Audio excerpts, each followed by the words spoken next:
I would like to go on to our final paper now from Abn Impact. So,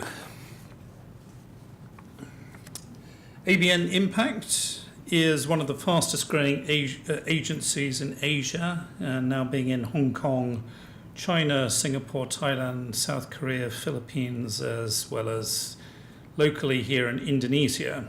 So Abn Impact designs and manages ways for brands to get close to people in Asia to generate insights and ideas for business impact. Meaningful engagement encourages better decision making and increasingly loyal customers who know they have a genuine stake in your brand. And we have here today Kurt Thompson, who is a managing partner of Abn Impact in Indonesia. So Kurt has 25 years research experience, including with TNS, Synovate, or Ipsos, as should we say, 13 years of which were in senior leadership roles within Asia. So his focus is on strategic and brand building and communication. Kurt specializes in conducting research in dynamic developing markets and relishes helping clients to build strong, sustainable brands for business success. So Kurt, welcome.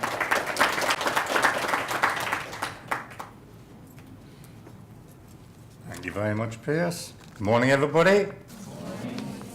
All still awake? Are you sure?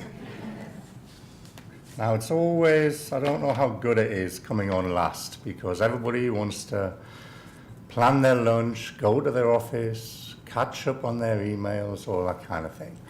So I'll try and make it interesting. I'm going to tell you a few stories. We're going to be talking about how technology has changed and how businesses leverage technology for the benefit of people. And then we're going to move over to see how perhaps market research can learn lessons from business to help us leverage technology to help clients be more successful. So we'll start by seeing how, if I work out which button to press, leveraging technology, learn how to press the button first. See how the world has changed. On the left here, it's when Piers and I, old guys, perhaps started in our market research career in the 1990s, and technology was first coming to the fore, and people were getting the very first home computers, great big things. You were starting to have a computer in the office to work on, and when I first started having a computer, we had one computer between two, and we used to turn the monitor around to share it. It was all very exciting times, new and wonderful stuff that we never thought was possible. But back then, if we'd had a crystal ball, it would have been almost impossible to predict where we are today. If we look at where the world is now on the right-hand side, that it's the things we can do with technology are unfathomable, and goodness knows what's next. We've got devices in our pocket now as 5-10 times as powerful as the early computers that we used to have on our desktop. We're into virtual reality, artificial intelligence, machine learning, all kinds of things that can help the world and help us progress and make life a better place for hopefully everybody. Now, in turn, businesses have changed as well. Businesses have changed everywhere.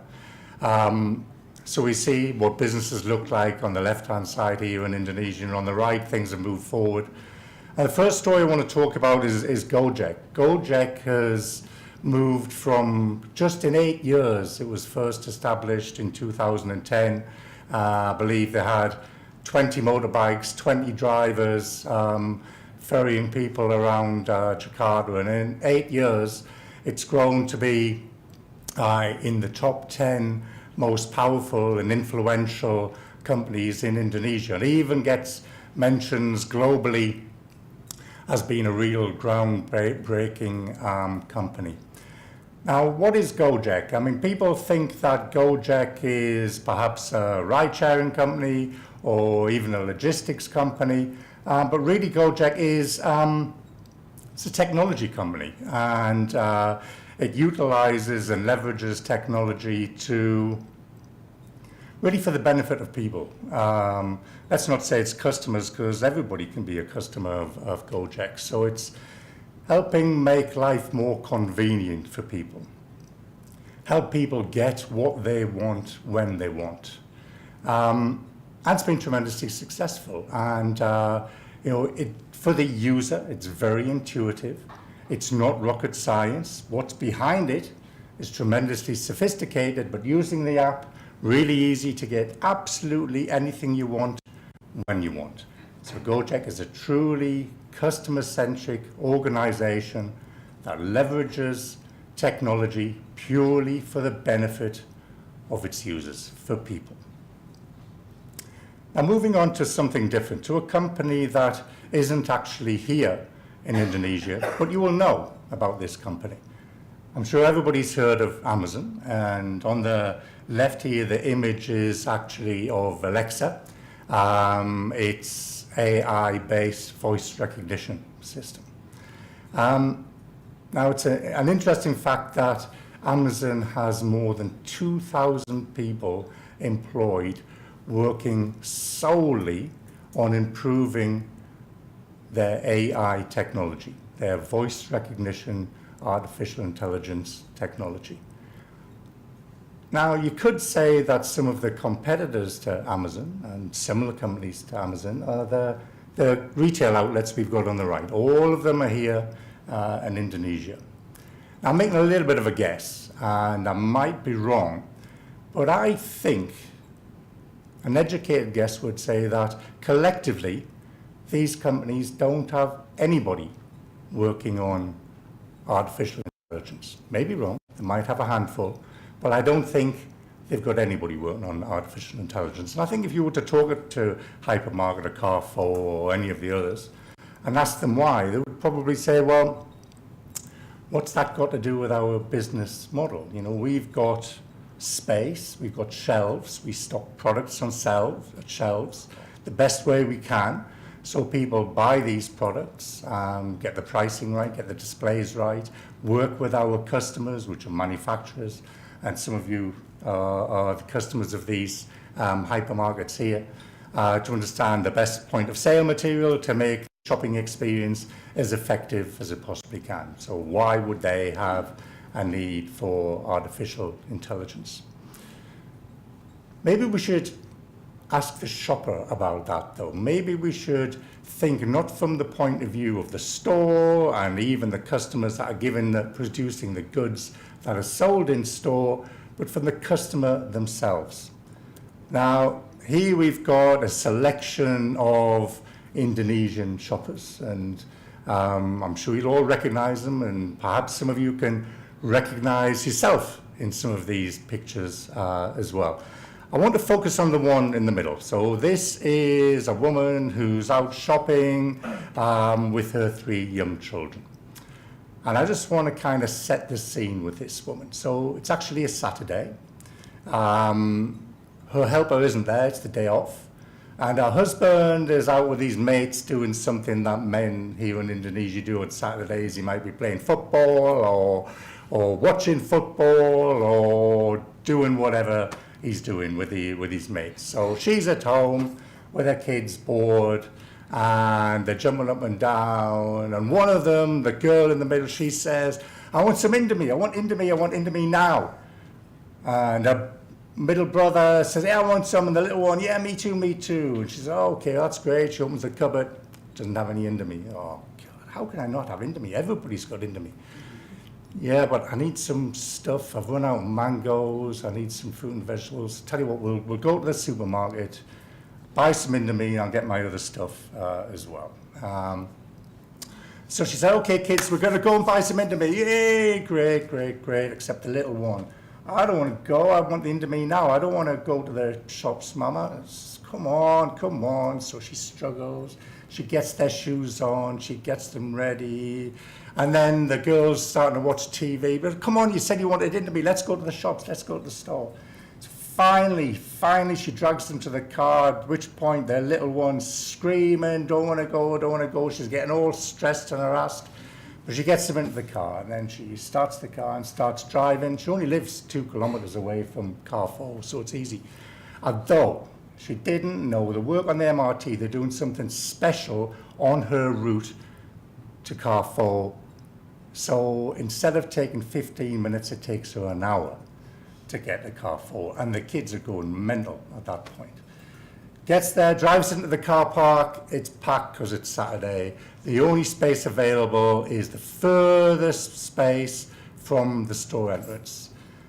5-minute walk to the store entrance. The little one here, he's now so hacked off, she has to carry him. So she trudges and she gets to the store entrance, gets in, it's got a trolley. What you can't see in the trolley, because it's a static picture, the front left wheel's broken. So she can't push it around, it's really terrible. But in any case, she perseveres, she finds her Indomie, she finds her mangoes and some other fruit and vegetables and things. All right, get in there.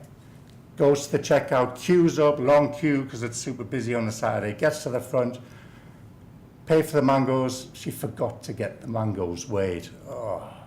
So she goes back to the store, she gets the mangoes weighed, finally gets to the front, she pays, nobody there to help her pack, so she's got to pack the bags herself. Then she's got to push the trolley with a funny wheel all the way to the car with a boy on her back. And then she gets halfway to the car and the girl says, but Mama, I want to go to the toilet. She has to go back to the store, daughter goes to the toilet, finally get to the car, drive home another hour. By the time she gets home, it's nearly 4 hours since she left home. But then she says, don't worry kids, you can have Indomie. Oh no, we're going to watch TV now, we don't want Indomie anymore. So she's had a great Saturday. What if she'd had Amazon and Alexa? All she would need to say is, Alexa, I need some Indomie.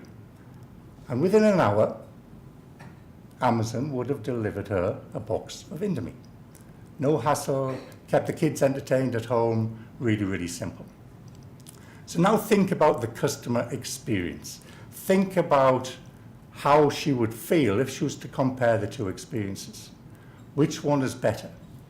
Which company, which brand is she going to feel better about for having that experience? I think you can work out the answer yourself. So you can see how Amazon here is utilizing technology to make their customers happy, satisfied, give them what they want. Now we're going to move over the sea to America now. We're going to look at some TV viewership figures. This is the only kind of market research chart I'm going to show, courtesy of both Nielsen and Millward Brown.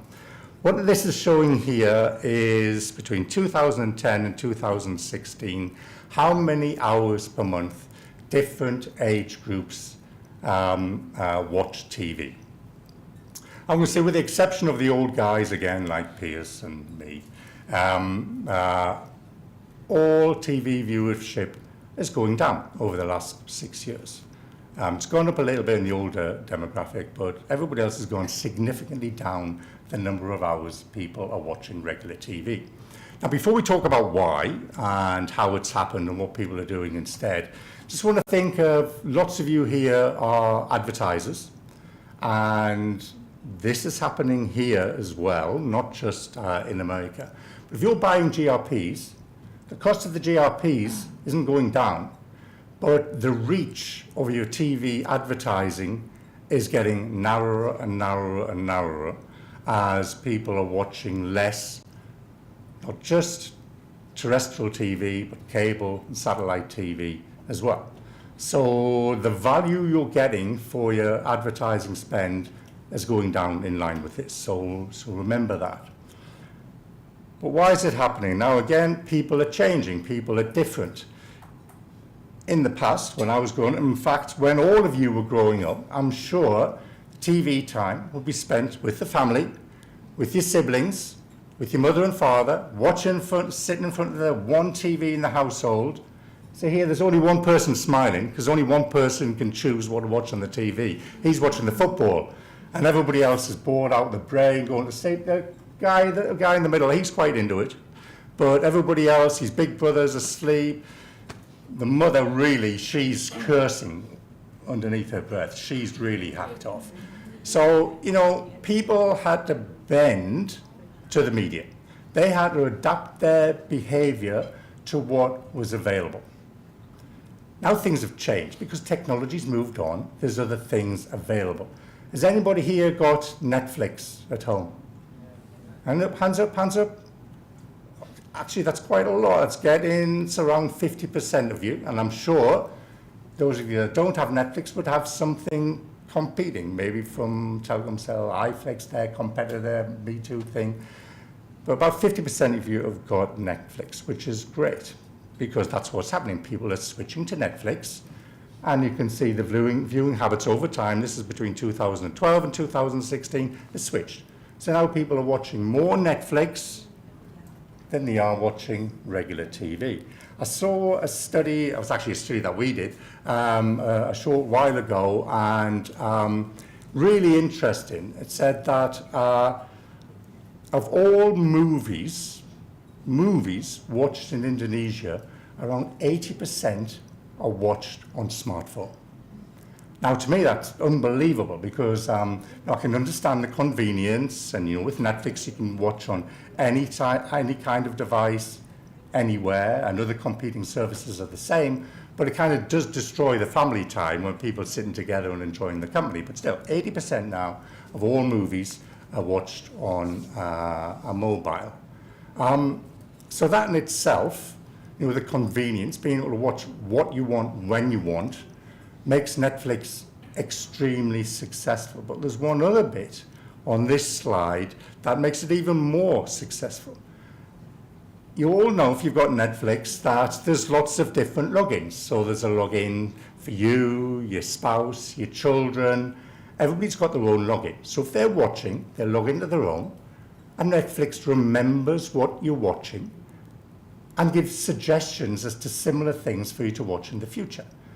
Now that is, if that's not convenience, I don't know what is. That is truly catering to the individual, to the customer, to give them exactly what they want. So it's no wonder that people are shifting away from regular television.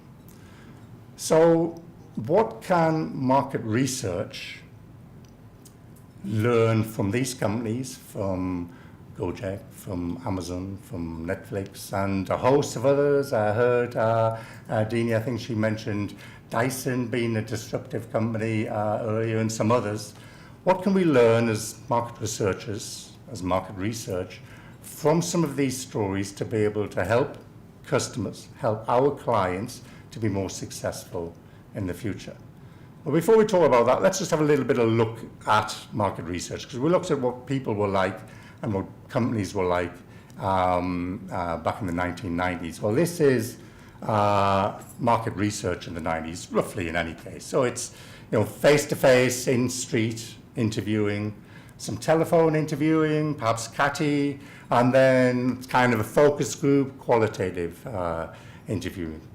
If we look at now, today, well, actually, in the main, the only difference on the left here, it's in colour, because it's modern now instead of being in black and white. But a lot of market research is done exactly the same way.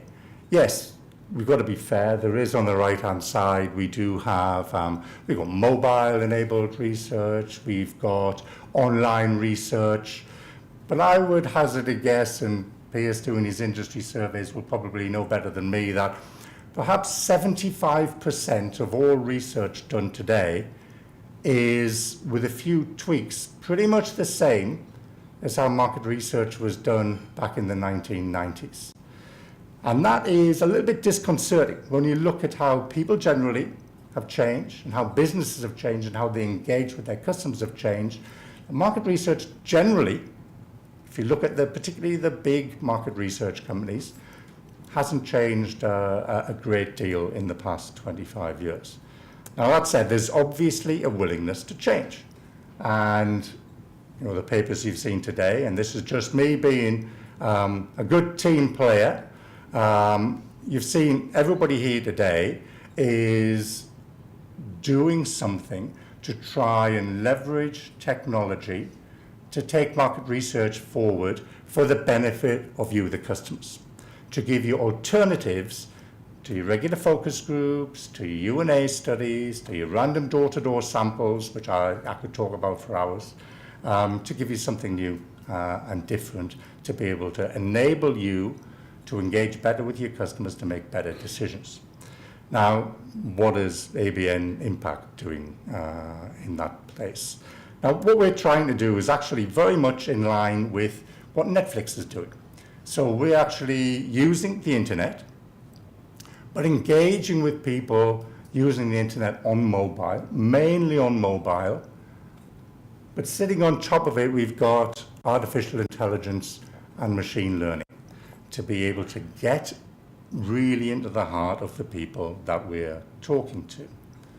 And what we find and the reasons for us moving in this direction is we believe that most brands are actually listening to their customers. By listening, they're asking them questions. They're conducting market research. The reason you're here today is to learn new and different things about market research, because you're either market research practitioners or you're market research buyers. So your brands are listening to your customers by conducting market research.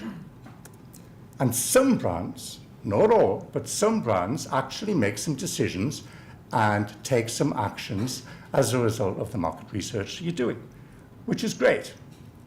However, few brands actually learn about their customers from the market research they're doing and then share back to their customers. And when I say share back, there's two ways.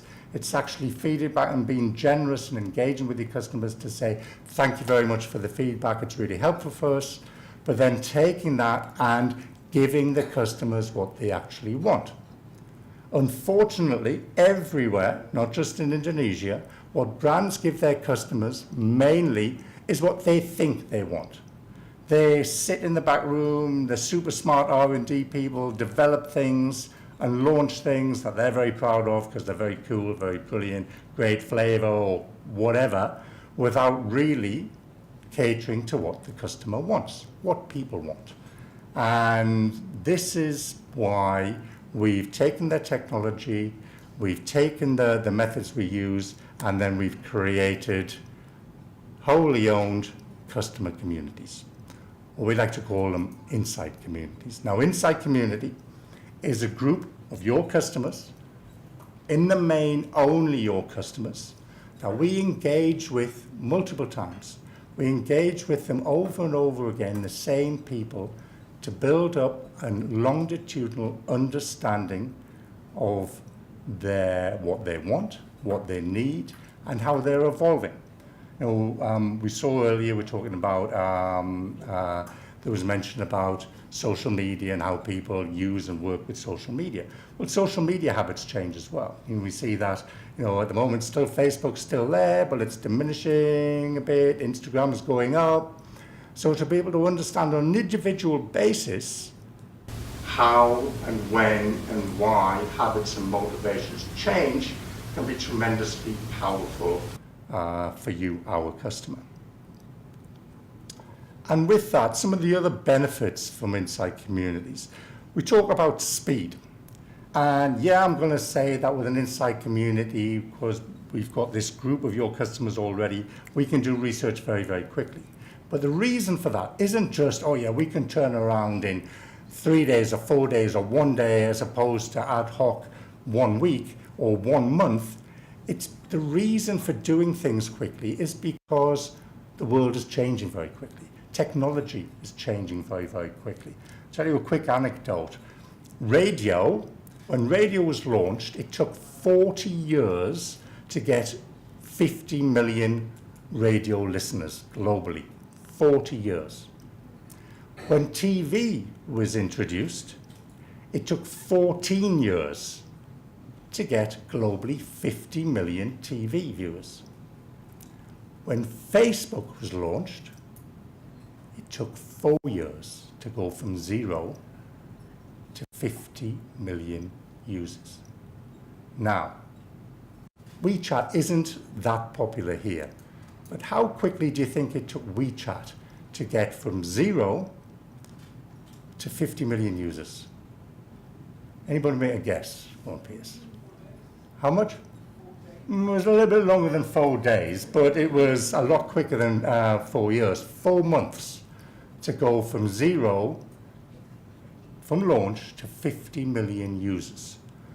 And that's why things are changing so quickly. So how people avail of and consume information, if people have gone from 4 months ago, this major piece of social media tool didn't exist, to then suddenly 50 million of your potential customers using WeChat, you've got to do things quickly to understand how you can utilize something like WeChat to be able to get your product out there, to get the awareness, to get the understanding, to get the, so you can create the right messages or ticks the right point in your brain and everything to be able to get you where you need to be. So you need to be quick. And with an insight community, you can do things very, very quickly. But also, it allows you to be relevant.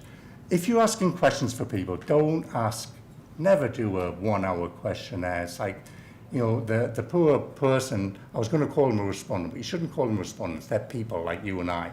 They're going to lose the will to live if you're trying to give them a 1-hour questionnaire. You've got to be relevant. Only ask them the things that are interesting to them and useful for you. Okay, and you know, if we've got this big group of people in a community that the machine learning understands, well, you don't need to ask them, if you've spoken to them before and they're a member of the community, please tell me your gender, are you a man or a woman? You know. If you ask them their age last month when you engaged with them, and they were 24, they might be 25 now, maybe, but they're not going to be any older. So you can do away with screening, you can do away with demographics because you know all that. You can afford to be just relevant, just to be interesting, not to be boring for the consumer, and to be relevant for you and your brands. Finally, it's about engagement as well. You know, research shouldn't be just about you. Research shouldn't be just about gimme information. You know, the most successful brands, Gojek is giving their customers what they want. They're giving them the options that they want. Netflix is suggesting to people what they can watch because they know that sort of thing they do watch. They're feeding back, they're talking, they're creating relationships.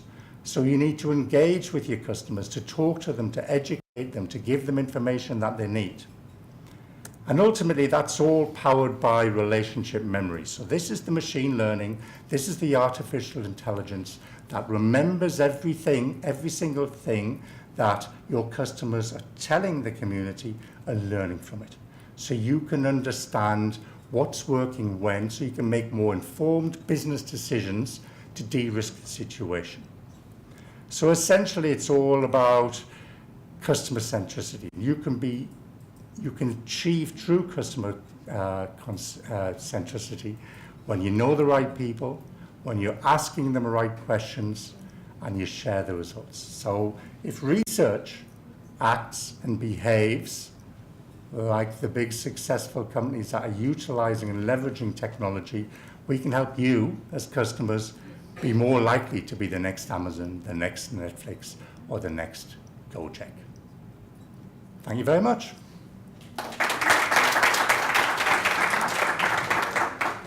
Okay, are there any questions for any of the speakers?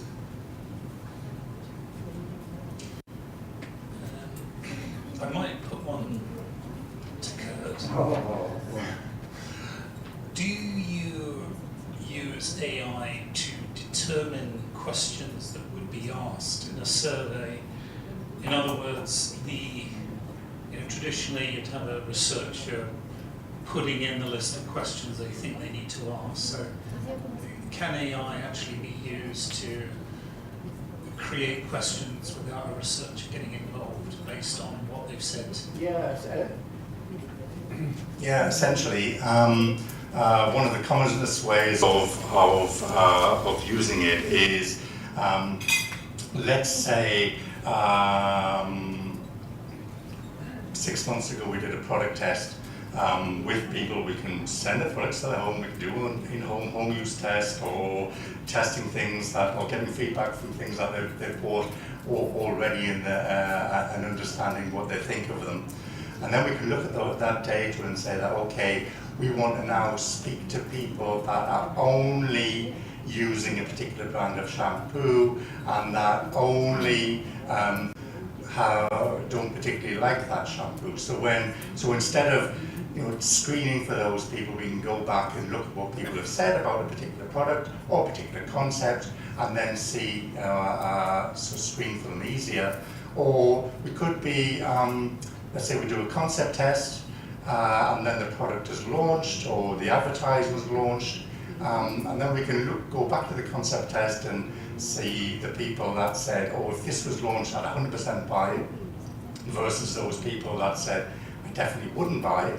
And go back to the people and say, well, you said you were going to buy this, have you bought it? If so, what do you think about it? Does it meet expectations? Or if you haven't bought it, well, you told us you would, why haven't you? So it's learning, it's iterative, so it makes it easier for the researcher to be more on point with the future studies. Yeah, but I think that's more like just filtering and screening based on what they've done. I'm thinking maybe a bit like sort of chatbot, where research can actually ask questions, think up questions without a human involvement. I don't know whether, Mahesh, you're doing anything in this field. Actually, we are also developing a whole system around that. We'll be launching in a few months, called Wisdom, which actually, the idea is that actually researchers or clients can type in their objectives of research, and based on the objectives, the machine will pop up that these are the potential questions you can ask, and then they can select the ones which they really want to ask from that list. So that is the way we are trying to use AI and machine learning. And as the same client uses the same kind of questions, it is able to understand and more the whole idea of machine learning. And this whole idea of concept, objective to questioning becomes more and more fluid and easy. Okay, any other questions? Well, we have one here. Thank you. Hi, thank you. My name is Yulita. I'm from International Flavor and Fragrance. I understand that it's basically for the communication. Actually, our business is flavor, is product testing. Just to my just wondering whether your neuro senses can be also applied in product testing. Yes. In fact, we have already done few projects on that, and we are doing more and more R&D on that. The idea is that your brain reacts to stimulus, and it also reacts to when you consume any product. So we do like if you wear the brain wave mapping, and you actually take the product and see the product and see what is the state, and then taste the product, what is the reaction, and then after again certain point of time you taste it again to see extended taste, how does it change the reaction. And actually we are already doing that. Yeah, you can talk later. Yes, Yeah. Thank you.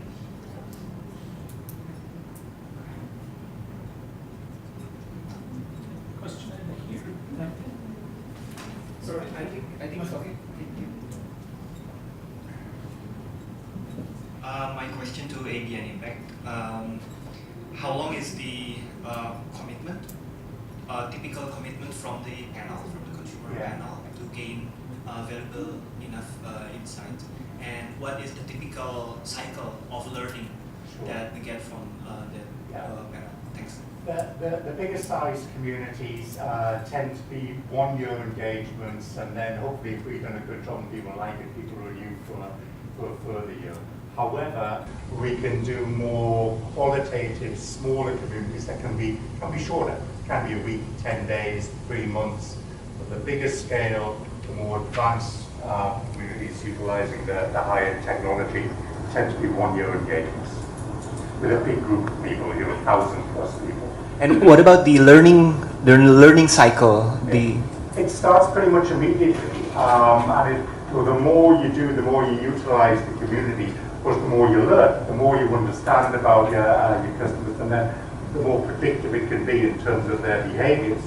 And people are kind of always, if you've got groups of younger people and then older people, then when you see the older people's behaviours, you can kind of predict that the younger people could well have similar behaviours as they move along the life cycle, depending on the product we're talking about.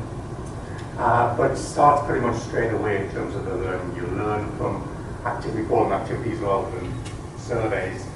You learn from activity 1 to activity 2 and so on and so forth. So pretty much immediately it kicks in.